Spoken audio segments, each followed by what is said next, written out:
Welcome to Highly Affected by Her Surroundings, the podcast where we reveal how your environment can make or break your day. Hosted by me, Nicole Rowe, owner and lead designer at Nixon Interiors.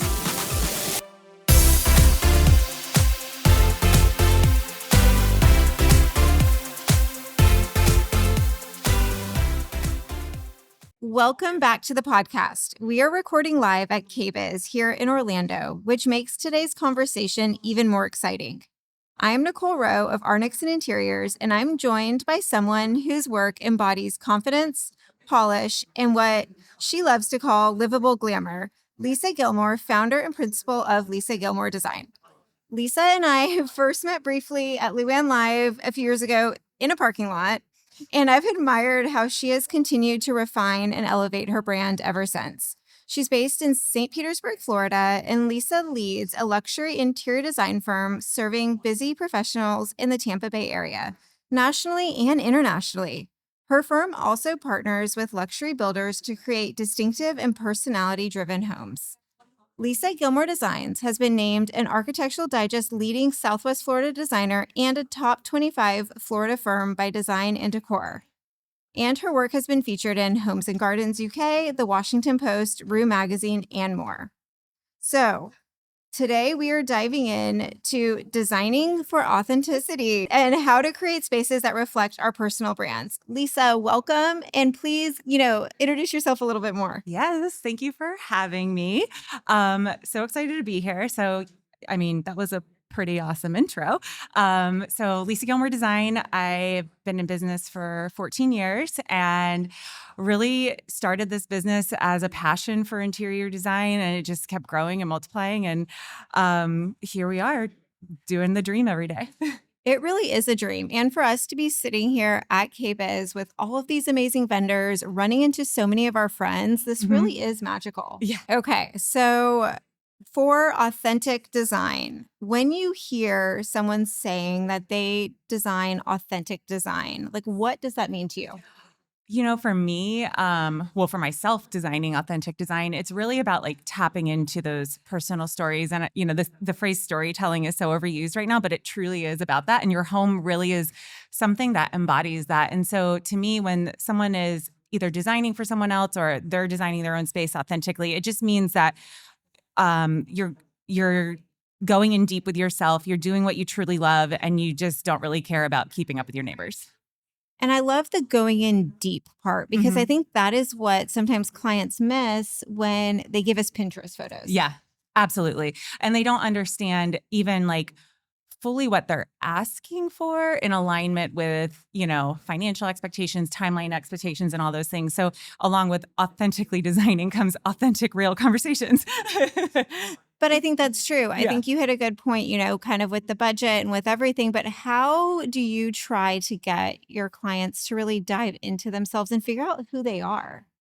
Oh my goodness. I feel really fortunate that, the business that I've built and the name that I've built for myself, starting my business so young, I was 25. And so I created my business at a point where I was still finding myself, but also finding where I fit in the industry and realizing that at the time in Florida in 2011, I wasn't really fitting in because I had just come back from Chicago and I was learning all this color and pattern and things. And so for me, when it comes to that, it was this exploration of who I am as a designer. And it was really, really, really hard, especially being so young. But then it's I've been able to take that internal superpower and bring it out in my conversations with clients to really get them to dive deep and be afraid, but be excited for what's around the corner. So I joke and say I'm a therapist, but I kind of am. We're totally therapists more often than not. But kind of going back to when we were designers in our 20s, I know for me, if I pull up some of the photos, those early photos, I try not to cringe, but it's still, there's kind of those cringe moments because you're right. We haven't fully found our own design voice yet. Yeah, but you know what the beautiful thing about that is? And it's funny you say that because I was actually just thinking about this the other day in one of my first projects that I did with my business. And I was like, oh my God. And to be fair, if that person's listening out, your house is beautiful. And it was great to my capacity at that time. But, with that also, everyone evolves and everyone grows, and understanding that like your house is still that journey too, and that like it will change and it will grow. But I think kind of going back to it, like you said, like finding our own design voice, but authentic is like the core of everything, Yeah. right? And being authentic doesn't mean you don't evolve. Correct. And I think that's the part about being authentic, is being okay with evolving. And, in our society right now, and especially when I was starting my business, it was so like resale. Am I doing this? And practicality, and everything has to be cleaned and maintained. And sure, we all want clean houses, but like we lost our soul with that. And so it's like we're going back and figuring out really what makes us work. And that's what authenticity is all about. Like your interior is not meant to be the same for 15 years. Like it's just not. Yes. And I would say resale is kind of one of those triggering words for so many people, especially when you're like, okay, what does resale mean to you? They're like, oh, we'll probably live here another 12, 15 years. And I'm like, honey, do not worry about resale. Exactly. Yeah, it's irrelevant at that point. And even at 5 years, I would say that. And plus, it's just like, why are you designing for someone else? I mean, if your goal is for it to be simply an investment property, then that's a completely different conversation. But I think with wallpaper and some of these other finishes now, if the next homeowner at whatever, phase Well, of they're their gonna change it. life, Yeah. they can change it and that's okay. Exactly. Stop designing for other people, guys. Yes. And stop designing to appease like your mom or your boyfriend's sister. Yeah. Like definitely design for the person who it's going to be used. Yeah. I definitely get the thrill out of like, I call it like putting people upside down on their heads when it comes to like pattern mixing and creating that interesting juxtaposition. And so I get a thrill from it, my ego anyways. And I'm like, oh, let's make it really weird and unexpected. Yes. One of my best compliments, which she did not mean it as a compliment, was when the mother walked into her daughter's powder bath and was like taken aback and honestly hated it. And it was like this beautiful orange horse Schumacher wallpaper. That's hilarious. And the mother-in-law was like, this is what you wanted? And I'm like, yes, we did it right. Yes, it's so true. I mean, and also I find the greatest compliment is like the people in your life who've been like, oh, I don't understand what you do. I can never live with color. And then all of a sudden they're like, so what do you think about accent walls? And I'm like, coming to the colorful side, are we? And you're like, instead of an accent wall, we're going to color drench your entire... We're going to dive in. Yes. But I mean, sometimes it does take people a little bit of inching in. Yeah. And that's why we hold their hands. Yes. And that's why they trust us. And honestly, technology of renderings and some of the other things can help people feel a little more comfortable. Absolutely. Okay. So one of the big things I've been like hyper focused on, I feel like the past couple years, and a lot of the world is as well, is the personal brand. Everyone has their Instagram personal brand, the way they dress, but I feel like the lacking has been in their personal spaces. So kind of if someone does have a strong personal brand, like how would you approach their house? So, typically when it comes to that kind of stuff, when we're working with someone in the beginning, we, are asking so many questions and getting to know the things. And depending on what that personal brand is, it could be, maybe you travel a lot and you are a collector of weird and wild curiosities. Like right now we're working with a home and they have all kinds of enchanting like crystals and tarot and skulls and all these wild things. And we're creating like this apothecary, thing. So it's like finding what really makes you click, and it's kind of like waving your freak flag proudly, I guess you could say. And so I always like when I'm working with people, I'm like, where do you travel? What's your favorite hotel? What made you love that hotel? Because I'm often looking for things that people don't even know are like triggers for me of their cues. Because sometimes people don't even know how to identify it. So that's for me is like, I like to ask about like, what do you do in your off days? What do you do with unlimited time on a vacation if you get it? What do you do on your free time? Are you binging watching your favorite show, or are you out, entertaining with your friends in your backyard? So learning all those things help us dive into that personal brand so much more. And I think with so much of people's spaces being on the internet, because they are on Instagram, they're cooking in their kitchen, they're taking Zoom calls, that if your space around you doesn't translate well back on the social space, you're kind of miss a mark. And that's a good point too, because like especially after COVID, so many people that started working from home and taking video calls and all that stuff, they started caring about their home office. Before, it was like just these closets that people worked in from time to time because they were going. And then I feel people started really understanding how they develop in their workday.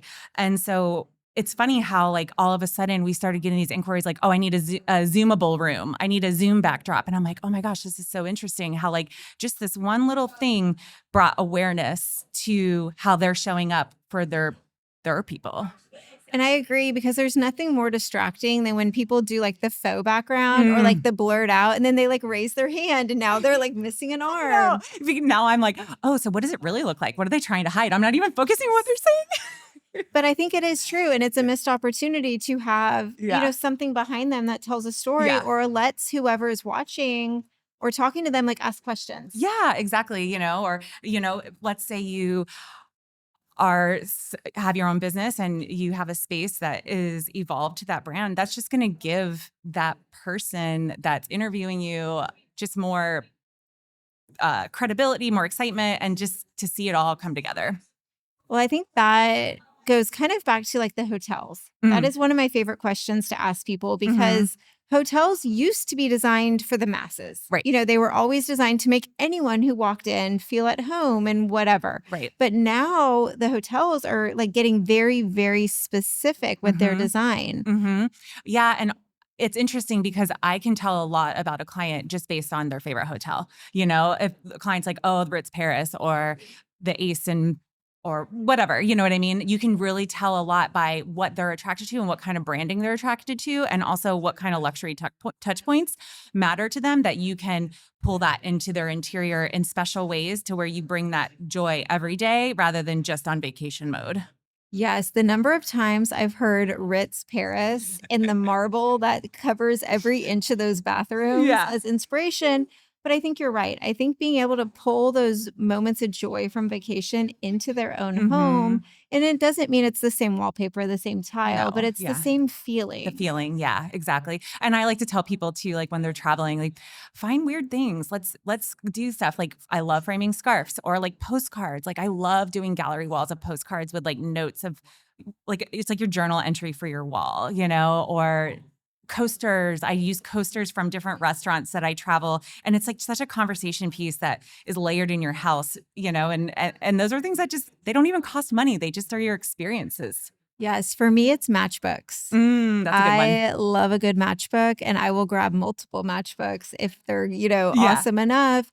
But I think it's the curiosities, right? And it's giving them the confidence to buy that piece of art when they're in Paris Yeah. or when they're in Texas, to buy whatever they find, like not at, the vacation store, Yeah, but to exactly. really dig deep and figure out what they like. And once they've collected it over time, it does become very much them. Yeah, and also too, like I think something really important to say is for the people that aren't like you and I who that comes natural to, if you're traveling and you're pressured to find something for your house and you're not finding it, don't just buy garbage. Like just it's okay. It's not meant to be and you'll find something another time. So like don't feel overwhelmed with like I have to find this wild curiosity. Just let it speak to you on its own.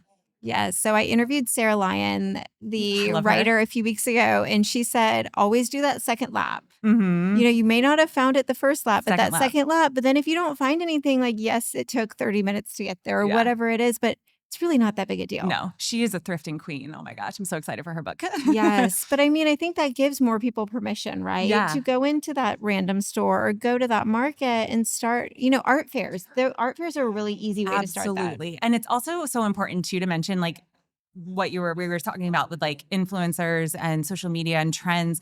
Like get off the phone, get off the links and literally just go out and get dirty in your local vintage shops. Go out and like explore a different area and just get lost with it. And that's where like it really comes to play. Like just don't be so consumed with the ifs and the whats and the people and all the things. Just go explore and see what calls to you. Yes, and I think one thing people don't realize is the algorithm works on everything, right? So Yeah. if you find one kitchen you think you like, next thing you know on Pinterest or Instagram, you're only going to see those kitchens. Absolutely. So Yeah. that's where you get stuck in that like trend spiral. So Mhm. how do you do it where you like have to pull somebody out of that I want this trend? Mm. It's funny. I actually don't really have that issue very much. I don't have a lot of clients that are super like trend heavy, I'll say. And they really lean on me for like giving that like throttle, I guess you could say.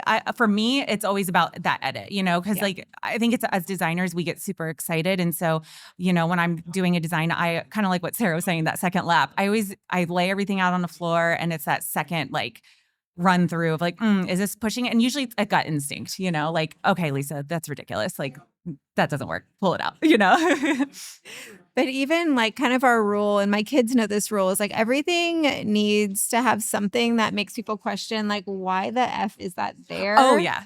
Yeah. And I think that's what's fun about design, right? Like just make a great room, but F it up a little bit. Yeah, yeah, absolutely. I love mixing some weirdness or, little funny art pieces that are cheeky and stuff like that. No, I think it's fun, but also like designing authentic spaces, they still have to function. And I think Mhm. part of authenticity is making them function very well for the people that live there. So, Mhm. kind of how do you, with your livable glamour and everything, like balance that function side and all of the other design?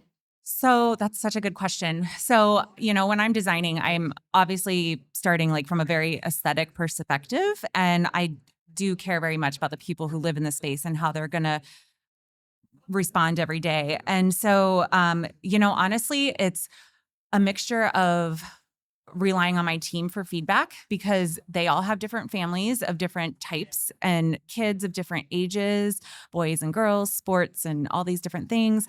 And also being aware of like what is out there to make a space function better, but also remembering to not be afraid for letting a space to patina over time to let that naturally evolve.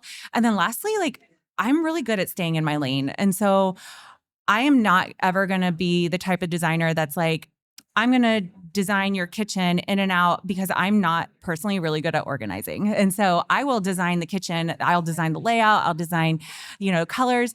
But when it really comes to like those guts and like that organizational piece, I have professionals that I refer to help with that. The same with like doing closets. Like I love doing closets and dressing rooms, but I am not the person that's going to be inventorying your shoes to make sure all this stuff fits and stuff. So it's really about knowing your lane and knowing what you are really good at and what you're not good at and allowing those other professionals to come and play in your sandbox for a really good result. And I think that also is with the client, it is helpful for them to be like, hey, I'm going to design a beautiful closet or dressing room, like you said. But we need to get someone to really get in there dirty with you. Like figure Mhm. out how many linear feet of long dresses do you have? Mhm. Really kind of that stuff where I don't want to say it's a waste of your talents, but that can be passed off. It's just not a good resource of their investment. Yeah. Frankly, like I'm not valuable there. I mean, I'm sure if you had to, it'd be Yeah. fine. But I do think it's a good point of that functionality side of Yeah. it. And I Uh-huh. think the other side with functionality is aspirational. Mhm. Like we try to design for the person that they want to Mhm. become, but you also can't push that so far. Right. Your house isn't gonna change your life overnight. I mean, it might. Yeah, No. sure, yeah. But I do think the aspirational side of it is important because Mhm. you do want to design to elevate, especially these personal brands. Mhm. So how do you kind of able to push that and keep it kind of consistent throughout? So it's like you have the function side, you have the personal brand, you have the aspiration side. It's one of those things about really being good at communicating with your client and understanding like their comfort level with you and their trust in conversation with you. Because the last thing you want is a client to not be telling you their truest goals, their truest selves, and all that stuff that they want. It is accountability on the client side too. That's a hard question. I think it's important when it comes to people that maybe are founders and they're hoping Mhm. to exit their company at some point and they're going to Mhm. be entertaining a lot. Or like couples that are wanting to have children or, Mhm. wanting a family or almost the empty nesters where it's like, I want my kids to have Mhm. grandkids and bring them home. So I Mhm. think there's so many different levels of what they want their life to look like that we Mhm. have to take into Oh yeah, consideration. absolutely. I agree. And it's having those checkpoints through the design process and making sure, everything is aligning on all parties and just keeping that communication flowing. Okay, so we talked about like the oddities and the curiosities in your house, but what are some other design moves that you like to kind of throw in that instantly like elevate a client space? I'm rugs. I mean, rugs are Okay, just, let's talk rugs. yeah. What are your favorites? How do you do it? All of them. I'm a huge, like, I love vintage and antique rugs. I could go into an antique rug warehouse and be there for hours and come out having breathing respiratory issues from all the dust. So those are my, personally, I love the most. I design rugs for client spaces. We have a manufacturer in India that we work with. And so I just love how, like, your art can be on the floor and it can literally be anything you want it to be. And I feel the same way about wallpaper on a ceiling too. And that in design, your eye has to travel to the space. And so the rug can either be this like insane focal point that's happening or it could be a quiet moment that just carries your eye. So your eye travels through the space. So I don't have a favorite rug because I feel like there's a place for all of them. I just think that they need to be scaled properly and also just be aware of the function of your house and what kind of material you're putting in there. And, wool is king when it comes to rugs. I agree though, but I think it goes back to like vintage rugs people are worried about. Yeah, It's which is crazy. intimidating. It's so crazy. You go in and there'll be piles that are as tall as like my 5-foot self and Yeah. they're flipping them. These guys like know what they're doing. Yeah. But some of my favorite pieces in my home are the vintage rugs that I found. And some like I've had to get resized. Like I've had to do a lot of that, but it is so worth it. And It is. honestly, none of my kids have ever ruined one of my vintage rugs. No. And that's the thing is I always tell people because they're afraid that if they are investing in a vintage rug or anything like that, that it's just a disaster waiting to happen. And that's really not the case. Like a quality rug will last forever. I mean, my daughter is about to be 2 and I got a rug for her nursery while I was pregnant in Marrakesh. And everyone was like, not everyone I was with, because I was with designers. So obviously they were like, yeah, girl, go. But Buy when I them came all, home, save all the rugs, exactly. adopt all the puppies. Yeah, exactly. And whenever I got home, like people who weren't designers and I was like, oh, I got this rug for Matilda's room. They're like, are you crazy? It's going to be ruined. Like, and I'm like, no, it's not.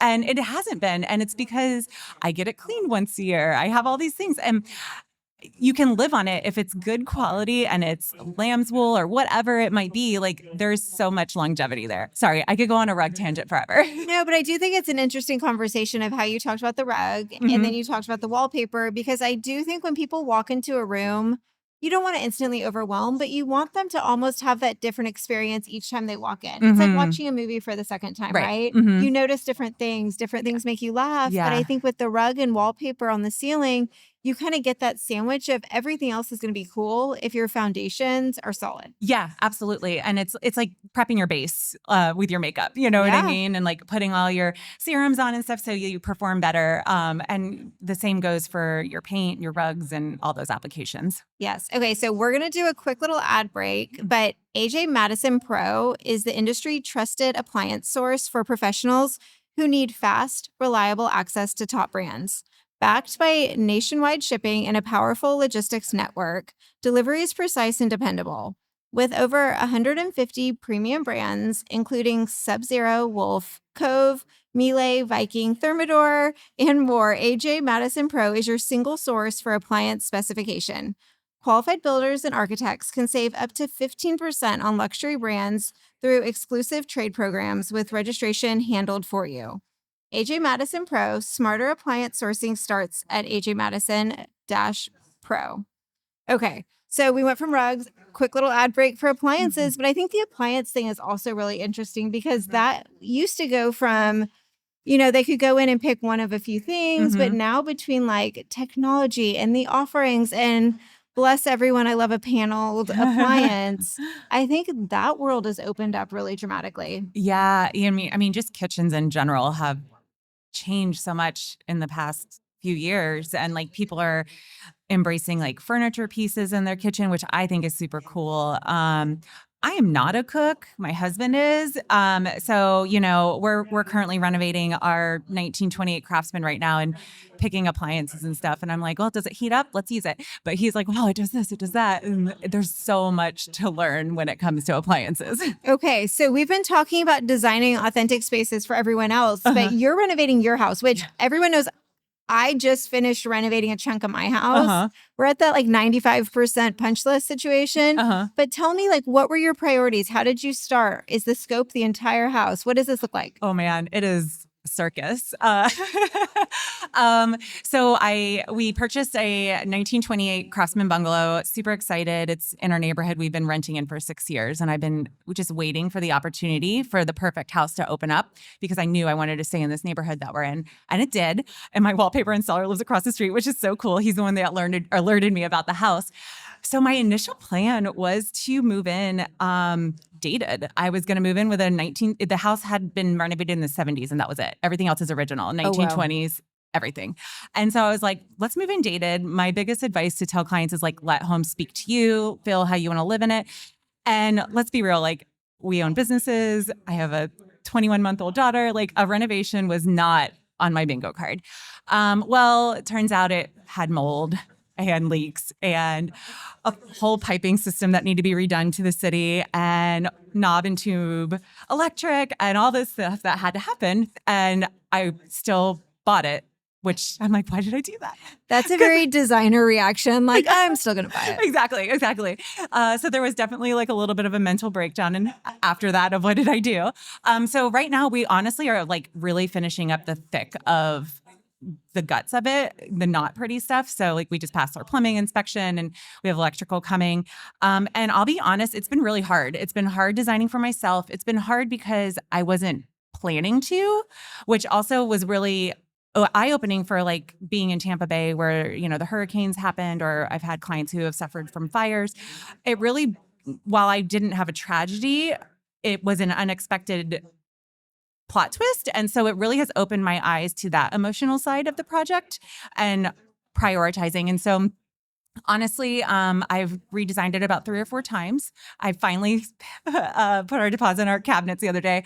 And it's going well. And so I'm really honestly just prioritizing getting in there. We're doing the kitchen and the bathrooms and then like some wood floors and things like that. And then I'm just going to chip away as I'm in there because I am just too busy it's too much. It is too much. And I know when I was doing my own house, we thought we would have gotten this far years ago. Right. We lived in it for about 7 years without doing anything super major because as you know, it's like you fall in love with a tile, you fall in love with the wallpaper, you find 20 light fixtures you like, but also the mental fatigue and decision fatigue. Yes. When we've been designing so well for clients all day to come home and do it yourself is and hard. do it ourselves. And then the numbers are coming back on us. And, you know, it is our families. And then we're asking our trades to step in and step up. Like it's extremely draining. And I will admit, I cried a few times. Oh, yeah, 100%. And I mean, honestly, I'm really excited to get to the point where we can move in and I can start playing creatively a little bit more because I feel like I am a little creatively blocked just to get it to like a livable state because it was so old. You know what I mean? So I'm excited to rejuvenate that. So honestly, I've given myself some grace and I've been listening to myself and I'm like, you know what? I'm not going to push it. I don't want to make mistakes. I have a lot on my plate. And so this is what I'm doing for these places and I'm going to revisit them in a few years. So I also think that's really important for clients to know is that like, if you feel like you're biting off more than you can chew with a home project, like be real with yourself and scale it back. And we're your professionals to help you. Like, let us advocate for you and make it right. But I also think as someone who loves like that little dopamine hit, like going in and like being like, I'm going to tackle the powder bath later. Yeah. Is kind of I mean, you get your sink or, you know, whatever that's happening, but it's like, go back in with the wallpaper later, go back in with the fun stuff. So you have something to be excited about. Exactly. That's what I'm doing. And I think as designers, it's a good method, but also we get vendor relationships. We come to KBIS and, you know, a plumbing vendor might be like, hey, I want to partner with you on your kitchen or appliances or, you know, whatever, or, you know, the world brings your way. And it's like, I'm so glad I didn't, you know, do my kitchen before I met you. Honestly, it's funny you mentioned that because that has been something that has been super eye-opening for me with this experience because I have been approached by different things and I'm so grateful for that. But there's so much legal that goes into that and those partnerships and time that goes into that. And so I had to also be like, okay, well, what's my time frame here? Like I want to get moved into this house. So I don't really have times to negotiate all these different partnerships because they have budgets too for their year end. And so that was something that was also really interesting. So I am excited to like get moved in and have that breather and think about it from that business standpoint. And as someone who's gone through it, it is very stressful to be like, you're not going to have your photos for 2 more months because I can't get the plumber to come finish. Right. Or, waiting on the video or whatever that is. But I think crafting the relationships over years where they know you and you're not just someone that sent like Absolutely. a random DM being like, hey, can I have a free sync? Oh my gosh, yeah. My is local people important. have been incredible with our house. Like they've been so generous and how can I help? What can I do? And it's just so wonderful. And like, it really is one of those things like to sit back and reflect for a second and be like, wow, I'm really proud of like this industry and the relationships that I've established that everyone wants to help, you know? And I think it's neat because designers, like, it shows us that we're appreciated, Yeah. right? Mm-hmm. And I know, like, talking to, Sherwin-Williams earlier and talking to Kingston earlier, it's like, we may not be the ones purchasing. Like, you don't Mm-hmm. have a line item with Arnix and Interiors on it Mm-hmm. because we spec it. I said, Mm-hmm. but still, you guys knowing like the work we're putting in and the Mm-hmm. items we're doing and how that works is really important. It is. And that to me is something that's always been a challenge for designers. And I feel like that's shifting where like there is an understanding that we aren't purchasing everything. So you don't see our name on it, but we are using you. And I'm really happy to see that brands are starting to really associate that and understand that better. I definitely think that's the case. And, some of that has to come with, like, once again, going back to the influencers. Like, Yeah. they're posting all this stuff on the internet all the time. And, Mhm. they post a light fixture they like from Amazon. Next thing you know, it's sold out for Right. like 3 months, where designers do have similar powers of that. Not, Mhm. the fast, quick ship stuff Mhm. per se.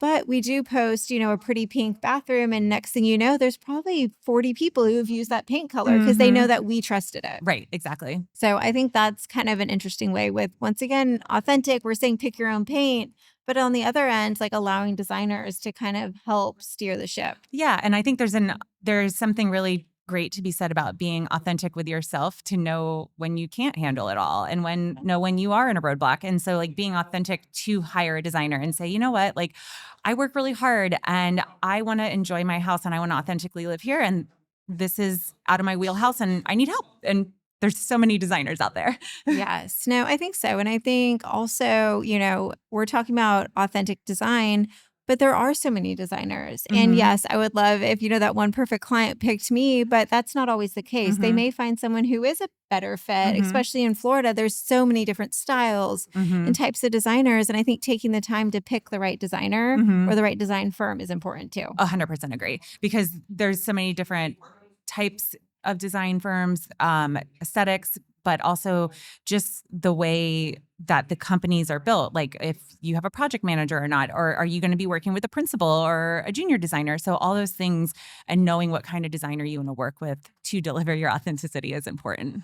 No, and I love that. But I also, it's our businesses have brands. We both Mm-hmm. do different styles. Mm-hmm. We have different outcomes. But I think going back to like our own personal brand, Mm-hmm. like right now, if you could see us in real life, we're both dressed in in colorful Yeah. clothes. I'm more black. Your neutral's green. But I think personal brands are important as a designer as Mm-hmm. well, and that does put a little pressure on your house It does 100%. Oh my because your gosh. house has to reflect like the best of you. Yeah. Yeah, it's hard. It's really, really hard. And like I said, I started my business when I was 25. And so I was still learning myself. And back then I had actually my hair was almost the color of your jacket. It was bright red copper hair. And I remember, I think I was 31 when I decided to color my hair back to my natural color brown. And I was actually terrified. I was like, oh my gosh, are people going to know me? Are they, I'm the redhead designer. And then I just did it and it was like, oh, nobody cares, you know? But I mean, they probably care, but, and your personal brand, it just evolves over time and it's just about being you. Like that's really what it boils down to. And it's funny you mentioned about personal brand and our brands and even my company, have my 15-year anniversary this coming December 2026. And I'm in the process of a huge rebrand right now because I felt like I should say, I realized that when I started my company, it was from the perspective of trying to prove myself and trying to prove, like, oh, I can design for you. And I come from Lakeland, North Lakeland, very blue collar, very rural. And so the idea of working in wealthy homes and all this stuff was very, very, very intimidating. And so I would, dress really bold and vintage and all these things. And my fashion was a way to like break into those conversations. However, and my work is very loud and it's always been very loud, but my brand is super quiet. It's black and gold. It's very simple font. And I guess it's about 6 months ago, I was like, this is insane. Like, this doesn't even represent like my creativity. And so I've been like rebranding my brand designer. She's in the process of doing a bunch of stuff right now, and it's going to be so exciting. I can't wait to launch it in December. But it's just one of those things, again, of just having those conversations with yourself and look around your house and be like, do I like this? Is this something that's from a previous era of my life and it served me then, but it doesn't serve me anymore? Am I able to shake things up? Make yourself nervous with your house and enjoy it.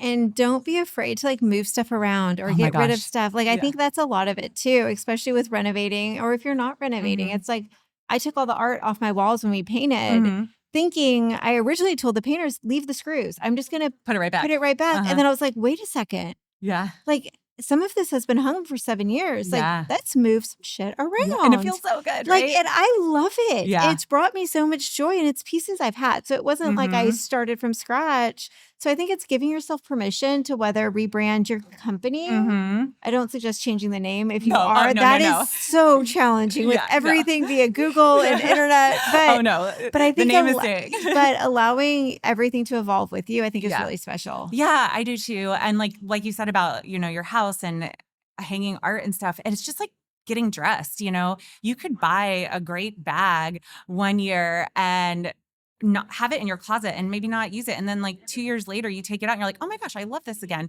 And it's the same with art. Like, this is kind of embarrassing, but I have a storage unit of like rugs and art and things. And I literally will just kind of go shopping in my storage unit when I'm feeling bored in my house and flip things around. Not suggesting everyone should have a storage unit of things. That's a designer problem. I feel like we all have secret storage units. But yeah. I may have gotten a warehouse for my business just to house all of my extras. I hear you. So it Yeah. happens. But I Yeah. do think when you start collecting good stuff, there may not be a season where all of it's in use, No, but yeah. you still have the ability to go back to it, which I think is really fun. Yeah. And I also love gifting those items that we've outgrown to people who can really appreciate them. Like think about people in your life that might be just starting out and getting out of college and, you've outgrown a rug, but she's 26 and got her first apartment with her big career, and like give that rug to her, like, like gift through those things too and help embrace a young person to start collecting and stuff like that. And I love that because I do think things can have that second home. 100%, And even yeah. my kids now that we joke that with art, I get a new piece of art, I take them to the art walks and the art fairs Mhm. with me, and they will be like, that one's for me. Like they're Yeah. like already calling dibs. I joked that they need to put little stickers on the back of everything. So That's so funny. when it comes time, it's like the blue sticker is yours. Yeah. But I think that is cool that your kids are going to be able to experience that realness and that Mhm. authenticity. Like it Mhm. really is a thing. You're not just going to Target and getting whatever the Yeah. new release is. Yeah. And like even, having a daughter now, because most of my career I was childless and now I have a baby. Well, almost 2 now. She's not a baby anymore. And it was funny because so many people were like, oh my gosh, how are you baby proofing your house? What are you doing? And I'm like, what? Like, she's going to live with it. Like, she's living with us. Like, I still have the velvet sofa. I mean, I have a vintage ram's head table that is currently in storage because the horns were just a little concerning for learning how to walk.